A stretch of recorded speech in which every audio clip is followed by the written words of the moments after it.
ਵੱਧ इत्थे सैशनस होए ने पंजाबी आर्ट लिटरेचर कल्चर जो सोशल साइंसिस के हवाले नाल जिहड़े बड़े इन डेप्थ इशूज़ ने और बड़े अहम मामले ने जिन्हां ते उस डोमेन दी उस मौजू के हवाले नाल जिन्हां लोगों का बहुत ज़्यादा कम है उन्हां लोगों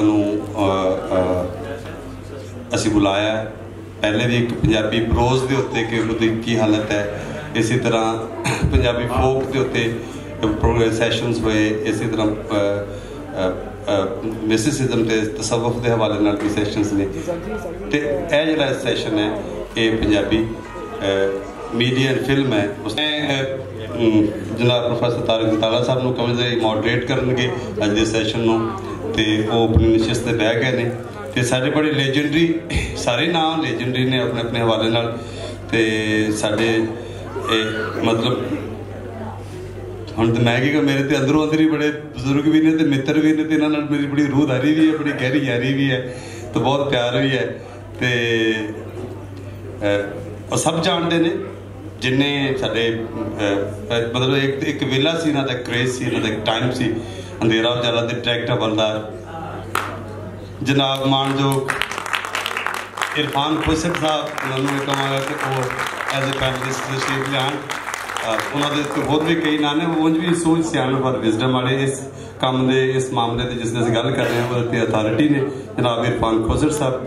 तो मित्र प्यारे जिहड़े परफॉर्मिंग आर्ट नाल, संगीत नाल, सहाफत नाल, पंजाब के मीडिया के नाल, वो पैरल पूरे पाकिस्तान के मीडिया नाल बड़े बड़े ह्यूज प्रोग्राम्स नूं पिछे इन्होंने मतलब प्रोड्यूस भी किया, उन्हों का सारी स्क्रिप्टिंग का भी किया, संगीत के हवाले नाल परफॉर्मिंग आर्ट के जिहड़े लोगों ने काम किया है, जिन्होंने लोगों ने लिखा भी, कॉलमिस्ट भी ने, राइटर भी ने, डायरेक्टर प्रोड्यूसर भी ने, बहुत ज़्यादा काम जनाब मित्र प्यारे ताहिर सरवर मीर जी होरां नूं कहांगा कि वो आन, वो भी एज ए पैनलिस्ट तो तशरीफ रखन गुफ्तगू होए।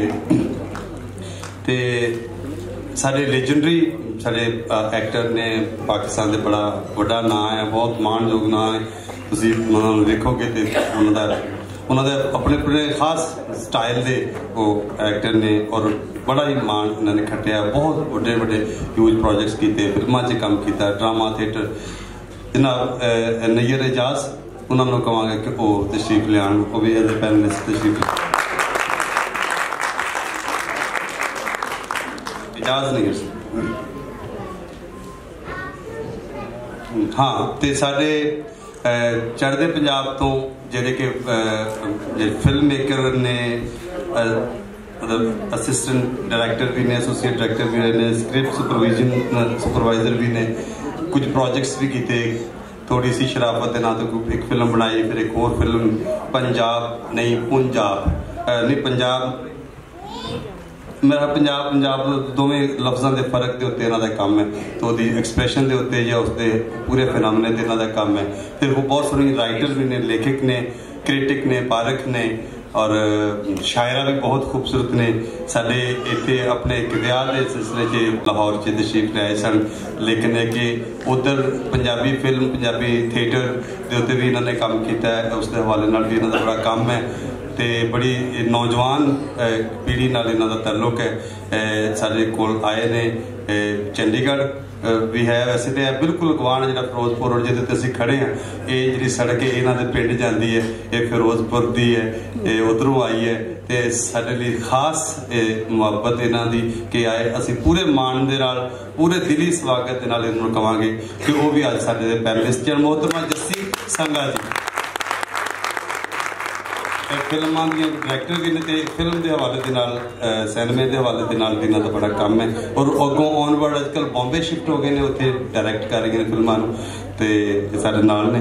ते हुण मैं जनाब प्रोफैसर तारक दताला साहब नूं कहांगा कि वो इस सैशन नूं बाकायदा टोरन और पैनलिस्टां नाल गल करें। मैं सब परौणियां नूं जी आइयां नूं आखना, और अज की जी नशिस्त सैशन है, यदा टॉपिक है पंजाबी सिनेमा माजी हाल ते मुस्तकबिल। मैं मुख्तसरन थोड़ा जिहा इस रोशनी पावांगा। पंजाबी सिनेमा का आगाज़ जिहड़ा लाहौर च हीर रांझा फिल्म 1938 बनी सी, 1932 पहली बोलती फिल्म। उस बाद यह सिलसिला चलता रहा, लेकिन पंजाबी सिनेमा नूं अरूज जो मिलिया पाकिस्तान बनने तो बाद, फिल्मां इत्थे जिहड़ियां लाहौर च बनियां, जो पार्टीशन हुई तो फनकार इत्थों के भी कुछ मौजूद सन और कुछ फनकार पंजाबी जिहड़े सन मोस्टली वो बाबे तो इत्थों आए। उन्हें आके इत्थे फिल्मी सनत की बुनियाद रखी और फिल्म प्रोडक्शन का बकायदा आगाज़ होया। लेकिन शुरू फिल्मां साड़ियां इन्नियां कामयाब नहीं हुई, लेकिन सब तो पहला जी फिल्म कामयाब हुई सी वो पंजाबी फिल्म फेरे सी। अच्छा, उस वक्त जी फिल्मां बन रही सन साल च 5 या 6 या 7 इतों ज़्यादा नहीं सन बनदियां, और नवी पार्टीशन हुई सी और फिल्म का एक रवायत सी कि करैक्टर जो ना वो इंडियन होंदे सन, हिंदू। यही वजह है कि फेरे फिल्म जी बनी वो फेरे वही सन जोड़े कि हिंदुओं के निकाह के मौके पर फेरे होंगे, और बहुत हिट साबित हुई। और वो हिट साबित होने वजह एक भी सी कि उसका म्यूजिक बहुत अच्छा सी, गाने बहुत अच्छे सन। उस तो बाद कई फिल्मां बनियां पहले दौर के जिन्होंने हिंदुस्तान तो आने वाले फनकार जोड़े कि बेसिकली इतों के सन, उन्होंने काम किया। 94 नूर गाने बनाई और वो गाने बड़े हिट हुए। तो शहरी बाबू नज़ीर ने बनाई, अलावा हीर और कई फिल्मां शुरू इब्तदाई दौर बनियां। साडे इब्तदाई दौर के फिल्मां जिहड़ियां बनियां सन उन्होंने असीं पंजाबी सिनेमा नूं 3-4 असीं अहम अदवार तकसीम कर सकते। इब्तदा जिहड़ियां फिल्मां बनियां उन्होंने साड़ी लैंगुएज जी सी ना वो सी जी कि जिन्होंने माझी लैंगुएज कहने। पूरी रवायत ऐसी कि जड़ियाँ बॉम्बे या कलकत्ता च फिल्मां बनदियां सन वो भी ऐसे जबान में सन, तो जबान का मसला कोई नहीं सी। अच्छा, तो करैक्टर आमतौर पर हिंदू होते सन, लेकिन 5-6 साल बाद फिर करैक्टर भी जोड़े ना वो फिल्मां च मुसलमान और इस्लामी बेस्ड करैक्टर्स के उत्ते कहानियां लिखियां जान लगियां। पिंडां दा माहौल बहाया जाता सी, म्यूजिक बड़ा अच्छा होंदा सी, कहानी बेशक रोमांटिक होंदी सी, लेकिन लोग उन्होंने बड़े शौक नाल वेखदे सन। इब्तदाई दौर दी फिल्मां दे विच सब तो अहम चीज़ मैं पहले दस्सिया कि गाने या मौसीकी सी, जिसकी वजह करके कुछ फिल्मां बहुत साड़ियां हिट हुई और यह सिलसिला चलता रहा, काफ़ी देर तक चलता रहा। उस जमाने के मौसीकार बाबा जी चिश्ती, रशीद अत्रे, फिरोज निज़ामी इन्होंने बहुत आला काम किया। सिंगर के मैडम नूरजहां, मुनव्वर सुल्ताना, ज़ुबैदा खानम, अनैस हुसैन पट्टी, और उसके बाद फिर एक लम्मी लाइन लगती है तो एक सिलसिला चल निकलिया। आहिस्ता आहिस्ता सारे के डेवलपमेंट के नाल तरक्की होती है और फिल्म आगे बढ़ती गई, सिनेमा आगे बढ़ता गया। उस वक्त की फिल्म ने और काफ़ी अर्से तक ब्लैक एंड दौर जो तक चलता रहा। एक चीज़ बड़ी अहम सी कि पंजाब दे विच पंजाबी जबान जिहड़ी है वो स्कूलों के नहीं सी पढ़ाई जा रही और अज भी यही सिलसिला, लेकिन सिनेमा ने पंजाबी जबान के विच लोगों को एजुकेट किया। घरों के विच जिहड़ी असीं पंजाबी बोलते सां वो आम बोलचाल की जबान सी। सानूं अदबी जबान फिल्मां दे विच डायलॉग के जरिए मिली, गाने, म्यूजिक और शायरी और फिल्मों के जरिए पता लगा। ईवन पंजाब का जो कल्चर सी देहाती वो फिल्मों बड़े अच्छे तरीके पेश किया जाता सी। बेशक कोई फिल्मी मसाले में पाए जाते सन, लेकिन ओवरऑल फिल्म जी ना वो बहुत अच्छा एक इंपैक्ट पेश कर रही थी।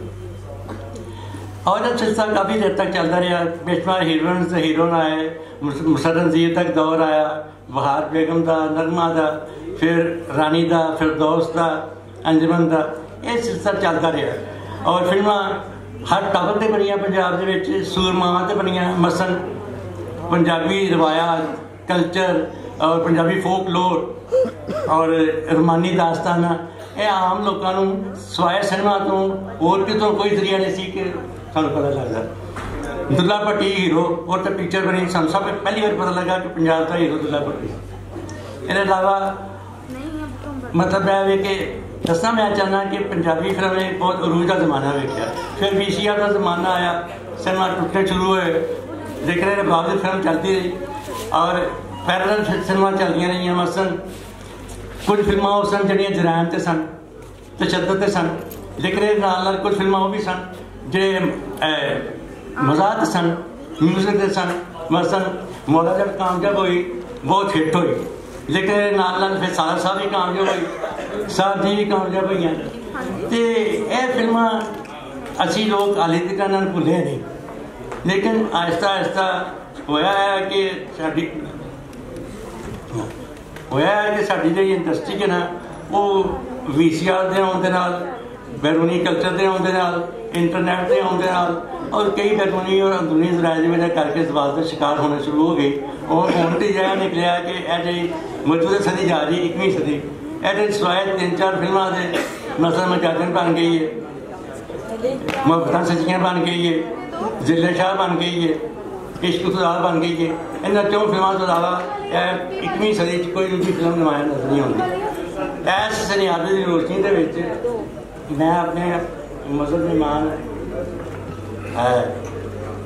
जनाब इरफान खुसर साहब ने दरखास्त करांगा कि वो मुख्तसर मैं दसन कि पंजाबी फिल्म के जवाल की वास्ता की सूरत है तो फिर की चांसिस रहे। बिस्मिल्लाहिर्रहमानिर्रहीम। गल ये है जी, ये आवाज़ ठीक है? हाँ। फिल्म के बारे में जो भी असीं इकट्ठे होंगे असीं फिक्रमंद हो जाते हैं कि फिल्म ज़वाल पजीर। हालात ये ने कि सिर्फ फिल्म ही नहीं, कारोबार भी ज़वाल पजीर। फिल्म जिवें पहले सी अज भी उस तरह है, राजी बाजी है, खुशबाश है और फिल्म बन रही है। फिल्म को इस नतीजे तक लियाउण वास्ते साडे फिल्म बनाउण वालियां ने बड़ी मेहनत की है। इनू फ्लॉप कराना साडा अपना काम है, साडा अपना कसूर है।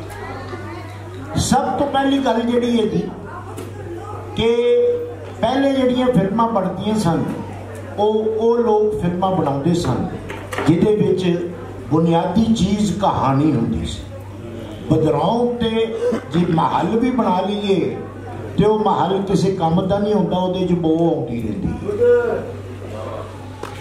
कहानी तो बगैर जदों फिल्म बनना शुरू हुई तो सब कुछ बेड़ा गर्क हो गया। जिन्ने रस्सागीर, डाकू, चोर, उचक्के उन्होंने अपने अपने खानदान वालिया ने टीपू सुल्तान बना के पेश करने की कोशिश की। आज फिल्म बन तो रही है लेकिन बनाने वाले होर लोग। अज साडे मुल्क की यूथ जिहड़ी है वो कोई 65% या 60% है। अज ये काम यूथ के हथ में आ गए। उहदे मैं भी शामिल नहीं, मैं कुछ थोड़ा जिहा वड्डा हाँ।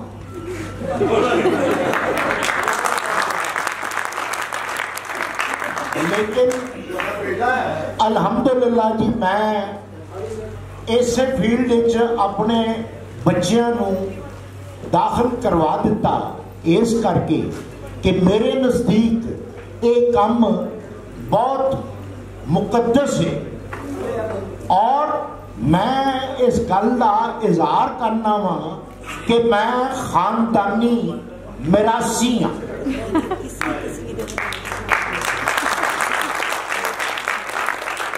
अज तक असी इन्हों एक मतलब एक हकीर कौम समझ के कि यार ये जिहड़े करते हैं लाई खैर वो मिरासी नहीं। मेरे प्यो ने भी यही काम किया, मैं भी यही काम किया, मेरी औलाद भी यही काम कर रही है तो ये साडी ते मिरास है। इस हवाले नाल असी पक्के मरासी।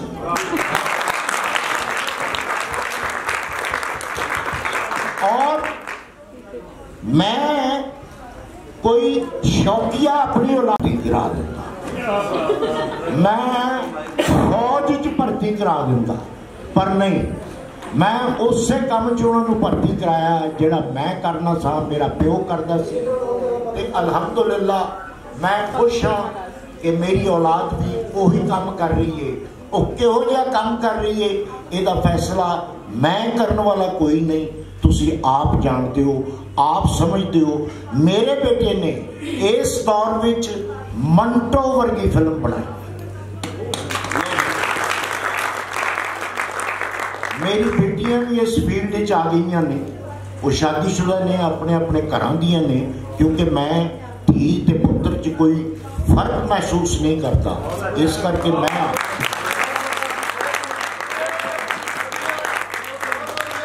अच्छा तू भी वधिया है यार। मैं सारे बच्चों को इसे काम च लिया क्योंकि बतख के बच्चे ने, इन्हों किसी ने सिखाना नहीं सी, सिर्फ धक्का देना सी। वो धक्का मैं वारों वारी इन्होंने दे दिता, इन्होंने तरना शुरू कर दिता।